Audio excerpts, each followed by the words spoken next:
All right, guys, so I'm back today with a brainstorming video that I wanted to discuss with you guys about doing something. And if you're like me, you're left brokenhearted after the events in Texas, and you're trying to figure out ways to just make things better or improve the situation for every single student, teacher out there to make them safer. And there are a million different ways floating around right now, online, on TV, with a bunch of talking heads. And I don't just want to be one of those people who talk. I want to be one of those people who can actually do something. So I thought long and hard, and I figured, you know what? I'm actually going to reach out to the department that controls the local resource officer and make sure they have the equipment they need. A simple thing I feel like we can do as a community, especially a community of my viewers, is potentially reach out to your local police department and see if they have the equipment they need. And if not, donate the funds or the actual equipment itself that they may need for their local resource officers.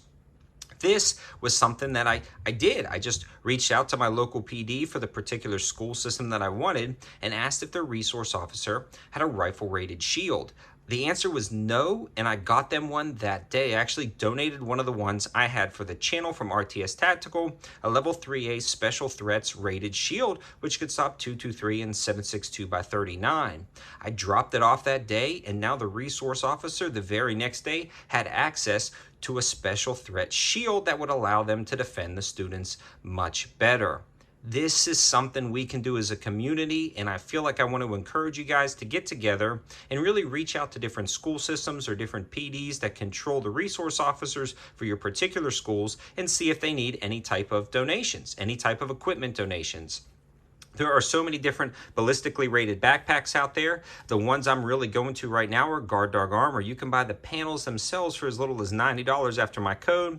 I'll link that information in the description below. And this is by no means a plug for either of these companies. They just make some quality armor that I really like and trust and have tested. So these are the ones that I've been particularly using or donating to different organizations. My plan is to continue to reach out and see what I can do. And this is not a pat on the back. This video is to encourage you guys to reach out as a group, as a community with fellow moms and dads and see what we can do together and see what the schools may actually want.